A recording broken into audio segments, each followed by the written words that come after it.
Pursuit of the Truth Episode 6. In the previous episode, Su Ming walked a razor's edge of danger as he disguised himself and confronted a powerful trader at the bustling night market. Using a mix of calculated bluffing and the shocking display of his strange medicine, he convinced the one-eyed man to buy the enhanced herb pill for a hefty price. With the stone coins he needed, Su Ming slipped back into the shadows, bought more than 60 cloud gauze grass, and fled into the forest with Lei Chen. Always careful to erase their tracks, only when the distant silhouette of their tribe appeared did Su Ming finally allow himself to breathe. Laughing with Lei Chen as the tension melted away. At the end of the previous episode, the one-eyed man, unable to calm his greed and curiosity, hurried toward the purple tent belonging to the square's mysterious owner. What will happen next? Stay tuned. And the story continues. The one-eyed man waited for a long time before he was summoned. When he was called, he entered the tent respectfully. After an hour, he exited the tent with an ecstatic expression, his mannerisms still respectful as he left. Inside the purple tent, two elderly men with snow-white hair examined a small, ordinary-looking bottle laid before them. One of them, dressed in white robes, held a mysterious pill between his fingers. Studying it carefully, as he brought it to his nose and inhaled, surprise spread across his face. The pill carried effects far beyond anything he had encountered during his many years in the Windstream tribe. It was fresh, newly crafted, and impossible to categorize using the knowledge he possessed. The two elders speculated in hushed, wary tones. To produce such a pill, the maker had to be a powerful warrior, either a formidable berserker in the blood solidification realm or a fallen berserker from some distant region in the transcendence realm. The old man in white decided to bring the pill back to the elder of Windstream tribe in hopes of identifying it. With a wave of his hand, the bottle vanished, stored safely away. Moments later, the man transformed into white mist and soared into the sky toward the tribe's heart. Windstream tribe stretched across the plains like a massive fortress, surrounded by 6 smaller tribes and anchored by a central stone city. It ruled the entire region precisely because Dark Mountain lay isolated and underdeveloped. As the old man descended near the city gates, members of the tribe bowed with deep respect, recognizing the weight of his position. In the center stood an ancient pentagonal altar, carved with the image of a bird and stained dark with age. The old man stood beneath it and announced his discovery. A calm voice responded from above, the elder of the Windstream tribe. When the mysterious pill was summoned upward, the elder examined it in silence. His voice shifted into astonishment. He had never before seen a medicine with such structure or potency, and the freshness of its creation made it even more alarming. When he learned it came from a fallen berserker, he issued an immediate order. The tribe was to deploy every resource, find the man who crafted the pill, and invite him to Windstream tribe as an honored permanent guest, someone granted nearly the highest status within the tribe. The old man left swiftly to carry out the command, casting a wide net to track down the pill's creator. Unaware of any of this, Su Ming spent that morning deep in the Dark Mountain forest. Having made a decision during the night, he left his tribe alone and headed toward Black Flame Mountain. His cultivation at the second level of the blood solidification realm had significantly increased his speed. And by midday, he arrived at his secluded cave. There, he prepared himself for breakthrough. After confirming that nothing unusual had occurred in his absence, he sat cross-legged, allowing the 10 luminous veins of blood energy within his body to activate. A faint sign of an 11th vein appeared, an indication that he stood on the threshold of the 3rd level. Thinking of the elder who had helped him awaken and of the strange black impurities that had once seeped from his flesh, Su Ming decided the time had come. He swallowed a scattering dust pill, consumed a leaf from the skystone herb he had taken days earlier, and began to cultivate. Sweat soaked his skin as a red glow surrounded him. Hours passed. Then, with a low internal thud, the 11th blood vein fully manifested, flooding him with a surge of power. He had reached the 3rd level of the blood solidification realm. Excitement filled him, but he quickly turned back to his task. He began preparing to refine Mountain Spirit, a challenging medicinal creation. The cave heated under the controlled fire as Su Ming worked bare-chested. grinding herbs, checking their fragrances, and adjusting the flame with practiced skill. Outside, however, the world was changing. As evening fell, the forest grew unnaturally silent. The sky dimmed, and the moon rose, but it was no ordinary moon. Tonight, it glowed a deep blood red. Its light blanketed Dark Mountain in a chilling crimson haze. Birds and beasts fell completely silent, as if the entire forest held its breath in fear. Little Xiao Hong, the red-furred monkey, raced through the trees. Its eyes were tense, its movements uneasy. The creature glanced again and again at the ominous moon, anxiety written across its small face. Instead of returning to the mountain cave, it hid itself, sensing the danger that stained the night. By midnight, the blood moon reached its full, terrible brightness. A distant, eerie cry rose from within Dark Mountain. It was weak at first, then grew stronger, swelling into a sound filled with boundless resentment. The cry rippled through the skies, resonating with the blood moon, shaking the hearts of all who heard it. Anyone who listened too long felt an unbearable pressure, as if their own blood was beginning to boil. The 3 tribes near Dark Mountain fell into immediate alert. In Dark Mountain Tribe, common members were ordered indoors, protected by the tribe's berserkers. The tribe leader took command personally. At the highest wooden platform, the elder stood with his black bone cane, eyes filled with unease. He had felt Su Ming leave earlier, but the blood moon, an event that should only occur once every 3 years, had arrived months ahead of schedule. Its premature appearance sent a chill of dread through him. He gave a single command: fire. Torches were ignited beneath the wooden platform, flames rising around the elder as he began chanting in an ancient, strange tongue. His silhouette flickered amid the blaze, invoking the tribe's ancestral rites.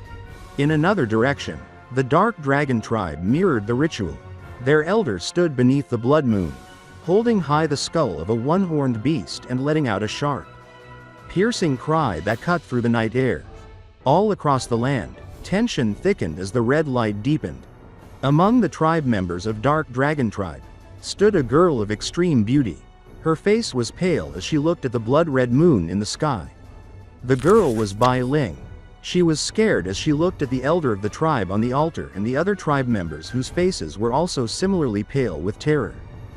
Bai Ling's breath trembled as she stared up at the blood-red moon. A moon that should have appeared only once every 3 years, and only after the final layers of snow melted from Dark Mountain. Yet now, in the heart of winter, it burned in the sky far too early, casting a crimson glow across the tribe. She bit her lip, her thoughts racing in confusion and dread. Something was wrong. Something had awakened before its time. Across the land, Su Ming was far from the tribal settlements. Deep within the fire cave of Black Flame Mountain, sweat poured down his skin as he stood beside the stone cauldron. The blaze surrounding him harsh and unforgiving. He carefully controlled the temperature, his eyes fixed on the mixture within. But the moment the muffled blast echoed from the cauldron, he let out a long, weary breath. Another failure. The mountain spirit medication was far more complex than the scattering dust he had succeeded in creating before. He wiped his forehead with the back of his hand and peered into the cauldron at the cloud of green, spicy smoke rising into the cavern. The process was frustrating, but he forced himself to calm down. He was about to begin again when a sudden and alarming change surged through him. His life force, usually steady and controlled after reaching the 3rd level of the blood solidification realm, suddenly churned violently. It boiled inside him, as if a force beyond himself were agitating it. Su Ming froze, frowning, scanning the cave for anything unusual, yet he found nothing. The air was the same. The fire was constant. The cave was silent. Strange, he muttered under his breath. For a moment he hesitated, but then, dismissing the sensation, he returned to the cauldron. He had no idea that far across the mountain, the blood-red moon was stirring ancient forces, forces tied to the deepest roots of the land itself.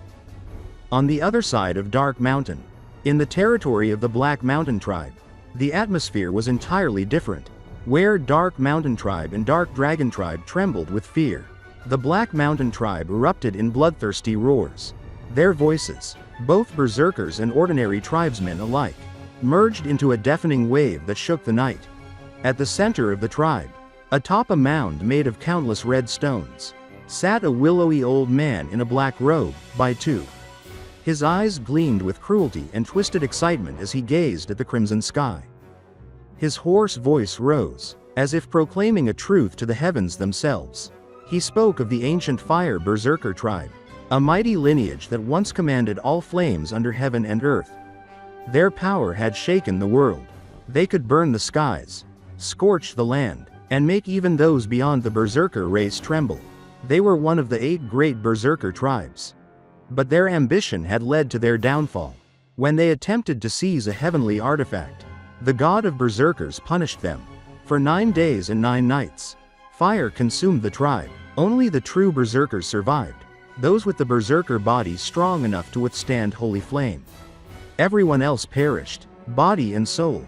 Yet even then, the surviving Berserkers defied the heavens, choosing rebellion over surrender. And as the god of Berserkers prepared to erase them completely, the elder of the Fire Berserker Tribe cast a forbidden technique so dreadful that even the celestial deity hesitated. The spell granted the surviving Berserkers immortality. But the god countered with divine power. Their bodies were stripped away, leaving only their enraged spirits. They became the cursed entities known as the Wings of the Blood Moon, moon-dwelling creatures bound by resentment, hatred, and unending thirst for blood. They became beings that could never again see the light of day. Every 3 years, when the blood moon returned, the wings of the moon woke from their long slumber, their collective fury dyeing the sky red. As Bai Ling spoke, his voice thick with devotion, madness, and anticipation, his hand lifted, and black mist coiled around his withered fingers. The mist twisted into a terrifying spectral form. With fanatical fervor, he announced that he, Bai Ling of the Black Mountain Tribe, would aid them, would guide their awakening. He bit into his tongue, blood spilling into the air. The red stones beneath him burst upward, floating around him in a circle. Bai Ling himself levitated, arms stretched wide, eyes burning with zeal. The stones spun faster and faster, forming a swirling crimson sphere with a crescent shape at its center. Then, with another mouthful of blood that instantly evaporated into mist, he completed the ritual. The sphere exploded. A massive wave of red mist swept out in all directions, rolling across the sky like a tide of living hatred. Dark Mountain trembled violently. The earth shuddered beneath Su Ming's feet as he stood in the cave. He staggered, hearing a distant roar echo deeper within the mountain, a sound that sent a chill down his spine. Without hesitation, he abandoned the cauldron and scrambled out of the cave. When he reached the entrance and caught sight of the sky, he froze. The blood moon hung above him, impossibly vivid, impossibly close, as if staring directly into his soul. His heart sank instantly. He had carefully calculated the days. He knew when the blood moon was supposed to appear. But this was too soon, too unnatural. And then, from the depths of Black Flame Mountain, a suffocating stench of blood seeped outward. Su Ming moved instantly. He turned and rushed back into the cave, knowing that if he remained outside, he would have nowhere to hide. There was not enough time to return to the tribe. The threat had already awakened. He grabbed the sharp horn he always carried and wildly cut into the stone wall beside him. His movements were frantic but precise. He had done this before. The roars behind him grew louder, more voices joining in. Something was awakening in the deep. His eyes reddened. He cut faster. Stone gave way. A small hole opened. He squeezed himself through and immediately blocked the entrance with loose rocks. The heat of the newly exposed pocket pressed against his skin. But he didn't care. Just as he sealed himself in, a violent surge of red mist burst into the cave. It filled every corner before erupting back out through the tunnel with a thunderous roar. Outside, under the crimson moonlight, the 5 summits of Dark Mountain shook violently. Red mist gushed from their peaks like volcanic eruptions, spreading across the land. From the cracks of Dark Dragon Mountain, thick waves of mist burst forth. It even spilled from the place where Su Ming once retrieved the Dark Dragon's saliva, places where the wild Dark Dragons had always refused to go near. And from Black Flame Mountain, the eruption was even more terrifying. The mist flooded out, filling the sky while a horrifying sound rose above it. thousands upon thousands of wings flapping in a frantic, unnatural rhythm. Then came the shrieks. Red shadows shot out of the summits, small, palm-sized creatures with wings, 6 limbs, and human-like faces contorted with madness. Their eyes glowed crimson with bottomless hunger. The wings of the moon had awakened. Tens of thousands of them. They filled the sky like a living storm, screeching as they streaked toward the nearest sources of blood, the 3 tribes surrounding Dark Mountain, and the countless wild beasts that roamed the forests. In Dark Mountain Tribe, chaos erupted. Screams filled the settlement as the elder, standing atop the blazing stage, stared at the sky with dread tightening his heart.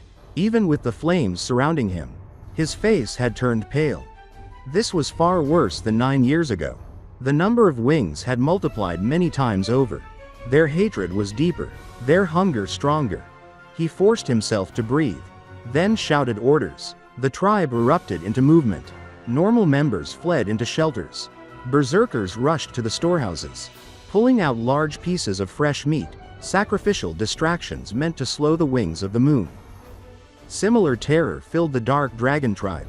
Bai Ling shivered fiercely, clutching Chen Xin's arm. Memories of her childhood surged back, the sight of her playmate being dragged away screaming into the mist, never to return. Now it was happening again. Meanwhile, the wings of the moon divided into 3 massive swarms, each heading toward one of the tribes. Their shadows flickered through the thick mist, growing closer with every heartbeat. In Dark Mountain Tribe, the elder tightened his grip on the bone cane. A lake of blazing fire erupted beneath him, spreading throughout the tribe. The flames licked at the houses but did not burn them, forming a protective illusion meant to confuse the incoming creatures. He raised the cane high and roared. "Throw the meat," the elder growled. Immediately the terrified berserkers within the tribe's settlement threw a bleeding creature towards the sky. The very moment the elder of Dark Mountain Tribe growled, the red mist spread out and covered the blood-red moon in the sky. A large number of wings of the moon screeched as they came and sped through the mist, covering the sky above Dark Mountain Tribe. Piercing shrieks rolled across the land like waves of steel scraping against stone. In that instant, the night was swallowed by chaos. Countless shadowy shapes poured down from the sky, small, winged creatures with twisted, human-like faces and gleaming fangs, their eyes glowing with bloodlust. Their screeches drowned out every other sound in the world, becoming the only voice that existed beneath the crimson heavens. Tribe members, trembling yet desperate, hurled blood-soaked winter beasts high into the air. Before these creatures could even fall, the wings of the moon swarmed upon them like a storm of living knives. Their bodies were instantly buried beneath the writhing mass of wings and claws. Flesh was torn apart in breaths. Blood evaporated into the red mist. And within moments, the beasts fell back to the ground as dried husks, skin stretched thin over brittle bone, twitching for only a moment before death claimed them. But not all the wings of the moon bothered with these offerings. A number of them ignored the thrown beasts entirely and dove straight toward the tribe. Their eyes burned with merciless hunger. The scent of living berserker blood was far more enticing than carcasses. Screams burst through the settlement. Children cried. Warriors roared. Every emotion, fear, agony, fury, collided with the shrieking sky, weaving together into a nightmarish symphony. Yet the lake of fire encircling Dark Mountain Tribe held strong. The flames formed a shimmering barrier that the wings of the moon dared not cross. Though these unnatural creatures did not fear blades or arrows, the fire carried a strange power that injured them, forcing them to recoil with sharp cries. Houses remained untouched by the flames, but the wings of the moon treated the fiery ring as if it were death itself. Again, the elder commanded from within the burning circle, his face grim and resolute. More beasts were thrown skyward. The scene looked like a ritualistic offering, like the tribe was feeding a horde of devils descending from the heavens. The cries of the dying beasts grew softer with each offering, until eventually, the tribe's entire winter supply had been exhausted. Every stored creature had become a sacrifice, its life force drained away in mere seconds. But the wings of the moon were far from satisfied. Driven to frenzy by their insatiable hunger, they surged downward in dense clusters, attempting to force their way through the lake of fire. Their wings beat so fiercely that gusts of wind swept across the tribe. Their bodies slammed repeatedly into the fiery barrier, shrieking in pain yet refusing to relent. The elder reacted instantly. He lifted his bone cane high, and the lake of fire responded. Flames twisted upward, spiraling into a colossal vortex. It lifted into the sky like the open maw of a giant beast, swallowing the first wave of wings of the moon that dared to descend. At the same time, arrows shot from the tribe below, fiery shafts piercing upward through the spinning vortex. They struck the wings or bodies of the creatures, sending a rain of shrill, angry cries back down upon the tribe. But the wings of the moon were nearly immortal. They healed almost instantly, their wounds closing with grotesque speed. Each strike only slowed them for a heartbeat. Inevitably, some broke through. They screeched as they plunged into the tribe, causing chaos wherever they landed. Warriors clashed with them in desperate close combat. More screams followed, some from the wings, many from the people below. A similar nightmare unfolded in Dark Dragon Tribe, where berserkers tried to hold the line but struggled to defend their families. But in Black Mountain Tribe, an eerie sight unfolded. Every tribe member knelt motionless on the ground, pressed flat against the earth as though in worship or submission. Above them, Elder Bai Ling hovered in the air atop his mound of red stones. His arms spread wide in unrestrained fanaticism. Wings of the moon swirled around him, dozens of them biting into his flesh, tearing at his skin, drinking his blood. Yet he did not scream. He did not resist. Instead, his face shone with a mad ecstasy. With every drop of blood taken from him, his chanting grew louder, more frenzied. He declared his devotion to the ancient Fire Berserker Tribe, believing the wings of the moon to be their immortal remnants. Then, as he shouted an incantation, a jet-black light burst from his body. That light spread through the swarm, and every creature clinging to him shrieked in agony. Their bodies withered in breaths. Their eyes dimmed. One by one, they fell lifeless to the ground, drained dry by Bai Ling himself. This display drove the remaining wings of the moon into absolute mania. They dove at him from all sides. Still, he continued absorbing their blood. His body began swelling unnaturally, his aura erupting into the sky. The surge of power was so strong that wings from both Dark Mountain and Dark Dragon Tribes suddenly changed direction mid-flight. Every one of them turned, as though summoned by instinct, and rushed toward Black Mountain Tribe in a mad, pulsing wave. Nearby, a mysterious black-robed figure watched Bai Ling with calm amusement, murmuring that he had already provided Bai Ling with everything necessary to reach the Transcendence Realm. Meanwhile, Su Ming remained hidden in his cave. When the shaking subsided, he pushed aside the rocks sealing his hiding place and slipped out. The heat had blistered his skin, leaving painful red patches along his arms. His lips cracked as he breathed heavily, trying to gather his thoughts. That was when he realized, this cave was one of the resting places of the wings of the moon. Fear prickled at the back of his neck. The legends he had heard since childhood spoke of these creatures as nearly immortal, unstoppable beings driven solely by hatred and the desire for blood. And now, he had been hiding right beside their lair. He peered outside the cave. The sky was an ocean of red mist. Shadows wheeled above, tens of thousands of wings crying in wild fury. He quickly retreated, knowing stepping outside now meant certain death. But then a thought struck him. The number of awakened creatures was far greater than in any recorded year. Which meant, the deeper parts of the cave, usually crawling with dormant wings, might now be empty. If there was ever a time to explore, it was now. Driven by urgency and a fierce desire to help the tribe, Su Ming ventured deeper. The hot waves that once blasted through the cave were gone. Instead, a cold, eerie chill seeped from the depths, brushing against his skin like the breath of a ghost. While Su Ming descended into the unknown, the battle outside only intensified. Hundreds of wings of the moon forced their way through the fire barrier. Warriors were overwhelmed. Bai Ling stood on the front line, shielding Chen Xin with his own battered body. Wounds covered him, blood dripping steadily, yet he summoned a burst of freezing power from his right hand. Icicles formed around him, slicing through the creatures. His eyes locked onto Lei Chen across the battlefield.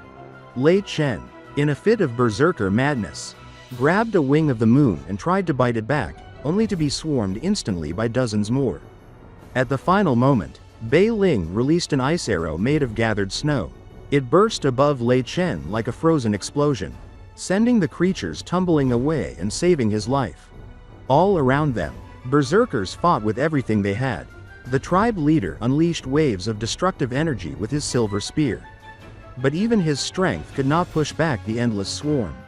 Finally, the elder acted. He slammed his bone cane into the ground. The earth trembled. Above him, the towering illusion of the god of berserkers appeared, its eyes blazing with wrath. The dragon coiled around its body lifted its head, roared, and surged into the sky, its phantom body sweeping across the battlefield. Still, the horde was too vast. Some wings managed to seize living tribe members, dragging them screaming into the skies. They began carrying their victims toward Black Flame Mountain, their ancient feeding ground. As the first light of dawn pierced the horizon, a heart-rending cry rose from Dark Dragon Tribe. Among the swarming wings, a white-clad figure thrashed helplessly. Her face, usually gentle and serene, was now pale with terror. Tears streamed down her cheeks as she and several others were lifted away, carried toward the mountain. Behind them, an old woman chased until her strength failed. When she realized she could no longer catch up, she turned back, choosing to defend what remained of her tribe. The girl saw this, and despair filled her eyes. Her tears vanished into the mist before anyone could notice. As the sun rose and the blood moon faded, the wings of the moon let out a final, unified scream. Tens of thousands of them abandoned the sky and rushed back toward Dark Mountain from every direction. Some of them carried the girl in white and her other tribe members towards Black Flame Mountain. They entered through the cracks. Su Ming walked forward into the deeper parts slowly and carefully. He remained alert on the way and regularly made sure the coast was clear before he moved further. As he advanced, he kept one hand tightly wrapped around the beast horn, channeling the life energy flowing within his veins, ready to strike with the strength of all 11 blood veins at a moment's notice. Every step he took was measured, cautious, controlled, because in a place like this, one careless decision could cost him his life. The tunnel grew colder the deeper he went, and the number of crossroads increased, forcing him to stay even more alert. Although his curiosity urged him forward, that curiosity was constantly restrained by the instinctive wariness that had kept him alive since childhood. The darkness around him felt endless. His footsteps echoed against rough stone walls lined with cracks that told a story. Some were clearly ancient, worn by centuries of heat and pressure, but others were fresh, pale in color and sharply defined, as if something powerful had surged through the cave not too long ago. He paused, studying one of the newly formed fractures. What could create such force? What kind of energy could twist stone from the inside out? A thought flickered within him. Perhaps the rapid shift between intense heat and sudden cold had caused an explosive reaction. He could not be sure, but he committed the detail to memory. Time slipped away in the darkness as he walked. Eventually, the tunnel widened, the walls drew farther apart, and the path beneath his feet opened into a much larger passageway. A quiet tremor of anticipation passed through him as he realized he had stepped into the deeper parts of the mountain. Before long, the cave expanded into a massive inner chamber that could have housed his entire tribe. Dozens of smaller tunnels branched out around the cavernous space, each one carved naturally, and the one he emerged from was only one among many. Su Ming's instincts sharpened. He moved from tunnel to tunnel, sniffing the air carefully, searching for even the faintest clue. Only one of them carried a thin, lingering smell of blood, and without hesitation, he crawled inside. The narrow passage curled downward, and Su Ming moved quickly, though never recklessly. Every so often, he stopped to slice out a slab of stone using the horn, each piece about as tall as he was. It was a time-consuming task, but he repeated it several times, arranging the stones at the edges of the tunnel. Whatever purpose he had in mind, he remained determined, never skipping a step. As he ventured deeper, the temperature slowly shifted. A faint red glow appeared ahead of him, something like firelight. But not quite. His heartbeat quickened as a strange heat rose from within his body.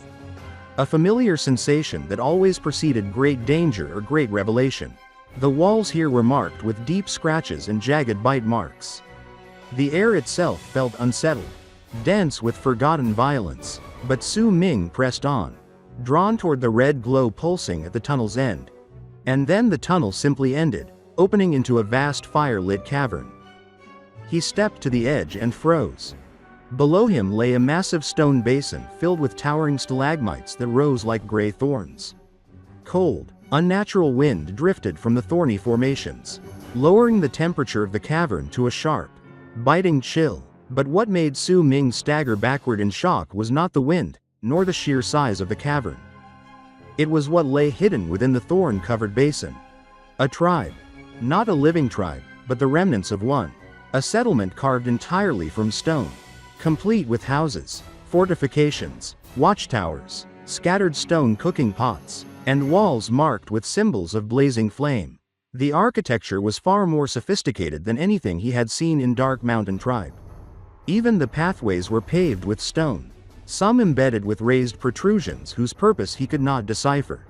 This tribe had once been magnificent, one of the 8 great Berserker Tribes. But now it was broken. Some houses near the edge had been sliced cleanly in half, as if torn away by a colossal force. Part of the land itself seemed displaced, cut from its original location and thrust deep within Black Flame Mountain. As Su Ming stood among the ruins, the elder's old stories rushed into his mind, the legend of the Fire Berserker Tribe. The tribe that once flourished with immense power before a mysterious calamity shattered it apart. Those tales were not myths. The truth stood right before his eyes. As he descended into the basin and walked among the ruins, his attention was suddenly drawn to the center of the settlement. There, rising like a blood-red beacon, stood a colossal tree. Its trunk was so wide that dozens of grown men linked arm to arm could not encompass it.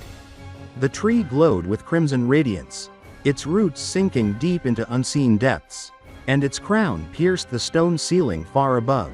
It looked like a living flame, a burning monument that defied the cold around it. Scattered along its trunk were the same red flowers Su Ming had once encountered in the swamp, flowers that radiated an eerie, mesmerizing beauty. He stood in silence, overwhelmed by the weight of history buried in this hidden world. The Fire Berserker Tribe had stood here. They had fought the god of berserkers. And according to the legends, when the tribe faced destruction, its elder had used a forbidden berserker art to transform the surviving warriors into immortal creatures. The very creatures known today as the Wings of the Moon. It seemed unbelievable, yet the evidence was undeniable. The transformation must have been unimaginably painful, but what power could achieve such a thing? Su Ming recalled the ancient scrolls. After the blood solidification state came the transcendence state, followed by the bone sacrifice state, and beyond that, nothing written. Only the whisper that those who surpassed the final recorded state were known as Berserker Masters. Perhaps the elder of the Fire Berserker Tribe had reached such a realm. He moved deeper into the abandoned settlement. There were no bones, no remnants of life, only silence. That silence pressed heavily on him, filling the vast cavern with an eerie, lingering sorrow. As he stepped onto one of the small stone pathways embedded with protruding stones, he felt them prick the soles of his feet. He paused, puzzled once again, but still could not understand their purpose. Then, something caught his eye.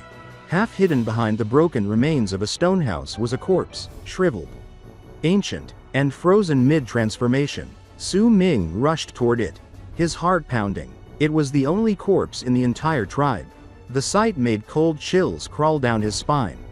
The upper half of the corpse looked human, though dried and lifeless, but the lower half was grotesque, warped, melted, and partially reshaped into a form resembling the wings of the moon.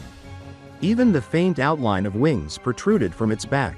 This person had once been in the midst of transforming, yet his face held no agony.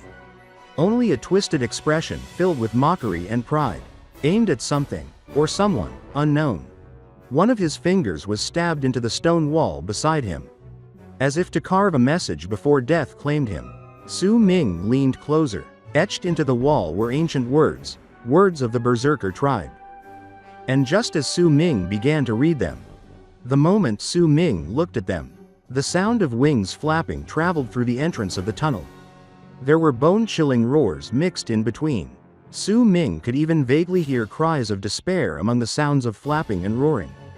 The wings of the moon have returned. Su Ming's expression immediately changed. The sound of the wings flapping seemed about ready to cause a storm in the otherwise silent cave. Housing the ruins of the tribe, Su Ming's eyes were bright with trepidation, but he did not move. He stayed completely still, listening carefully to the violent winds and piercing shrieks echoing through the cavern passages. Even though the noise reached him first, he knew the tunnels were long. The creatures would need time to travel through them. That small window, brief as it was, might be his only chance to get away. Yet before he left, he cast one last look at the words carved into the stone wall beside the strange half-human, half-mutated corpse. Those words, etched with force and emotion, drew him in. The first line carried a power that made his heart shake. "Wherefore dost thou wail, O blue sky?" The writing was bold, almost arrogant, but filled with a sorrow he could feel even if he could not fully understand the phrasing. He whispered the line under his breath, then read onward, tracing the carvings slowly. The message spoke of fire burning in one's blood and thoughts that could scorch the heavens themselves. It mentioned a moon of fire, the 9, and the act of lighting the berserker fires to become those who ruled over flame. Some parts sounded like doctrine, some like prophecy, but all of it felt weighty, filled with the pride of someone who refused to bow before heaven. Su Ming tried to grasp the deeper meanings, but most of it remained beyond him. Before he could ponder further, the sounds behind him surged, sharper, nearer. The piercing roars now vibrated through the tunnel walls. Su Ming did not hesitate longer. He turned and ran, leaving behind the desolate ruins and the mysterious engravings. Once he entered the tunnel, he gauged the distance by the growing strength of the noise. When he reached a spot several dozen feet inside, he made a split-second decision and slid into a narrow crack in the wall. The space was tight, but his small frame allowed him to squeeze inside. Pressing himself down, he controlled his breathing and peered out through the narrow opening. He counted slow breaths, 1, 2, 3, until 10 breaths had passed. Then he felt a chill crawl down his spine. An explosive wave of thick red mist burst into the tunnel, rolling like a living cloud. Within it, shadows flickered, red, winged, and monstrous. They screamed with ear-splitting roars as they rushed past. Wings of the moon.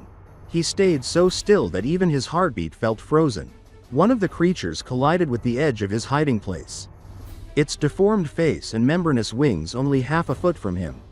He gripped the horn weapon so tightly that the bones of his hand went pale. Even then, he did not blink. Slowly, the creature pulled away and flew onward with the others, leaving him drenched in cold sweat but alive. Through the mist, shapes appeared, humans. A cluster of figures dangled from the claws of the wings of the moon, dragged mercilessly back toward the basin. There were 9 of them, though he could not see each face clearly. But one figure stood out, a girl dressed in white, her expression hollow with despair. It was Bai Ling, the girl from the Dark Dragon Tribe whom he had encountered once before. His chest tightened. For a moment, he simply stared, unable to look away. Time crept by. Little by little, the creatures disappeared deeper into the cave system, and the red mist gradually thinned. The oppressive cold they brought with them lifted, replaced by a crushing heat that radiated from the depths of the basin. Su Ming could hear crackling sounds, could see fresh fractures forming in the rock as the heat expanded through the stone. The rising temperature was so intense that the crack he hid in became almost unbearable. He stepped out quickly. If he stayed too long, the heat would consume him. The ground burned beneath his feet. Sweat poured from his body. Even his skin began to sting and tighten under the sweltering air. The energy flowing in his veins churned violently in response, all 11 blood veins igniting at once in instinctive defense. He had to decide, escape now, or turn back. He hesitated only a moment. He could not forget that he had once lied to Bai Ling at the square. His conscience twisted inside him. If she was alive and trapped, he could not abandon her without even trying. So he ran, heading back toward the basin.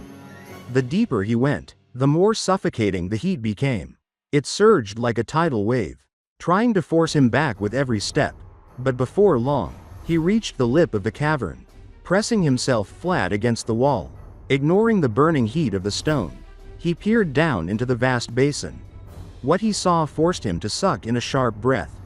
7 people, 7 men, were still alive, impaled upon long, sharp stalagmites. Each spike had pierced through their stomachs, and their blood streamed down the stone thorns like red ink. Their cries were weak, filled with agony as their lives drained away inch by inch. Around them, the remaining stalagmites were melting, turning into glowing red magma that flowed like a river over the ruined village. Then he understood. The thorns were not random formations.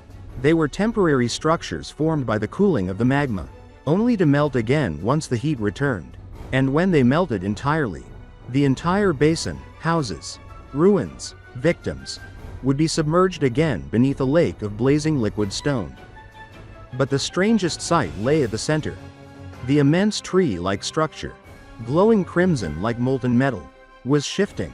From its surface, shapes emerged, deformed bodies, curled wings, dark red lines sliding along its bark.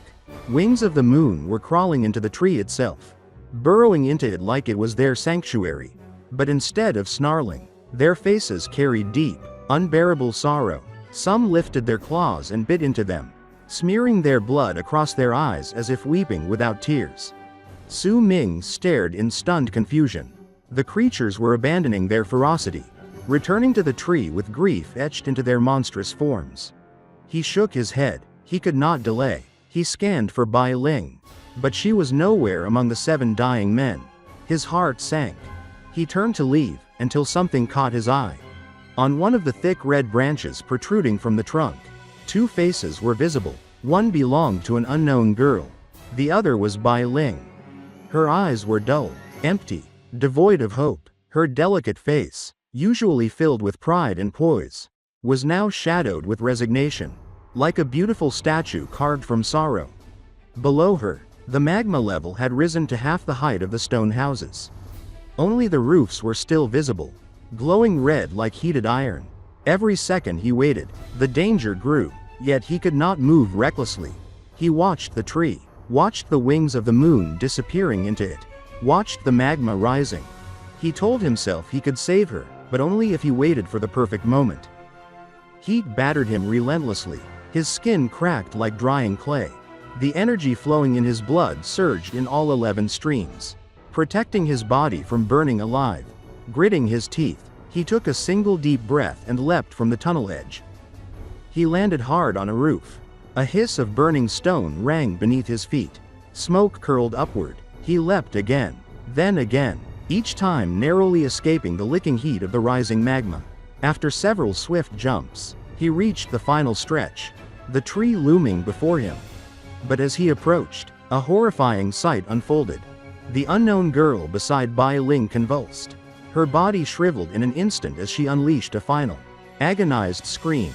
Flesh collapsed into dust and bone. In the blink of an eye, she became nothing more than a skeleton, absorbed entirely by the tree as though consumed by an unseen force draining her life away. Just as he was about to reach the tree, Su Ming saw the unknown girl beside Bai Ling shriveling as she let out an agonizing scream. Instantly, she became a pile of bones. It was like she became one with the tree. Her life and all her flesh were absorbed by some mysterious force. In this episode, we saw Su Ming face incredible dangers as he delved deeper into the mysterious caves beneath the mountain. He discovered the terrifying wings of the moon, nearly immortal creatures born from the ancient Fire Berserker Tribe, and witnessed their ferocious attacks on the tribes of Dark Mountain and Dark Dragon.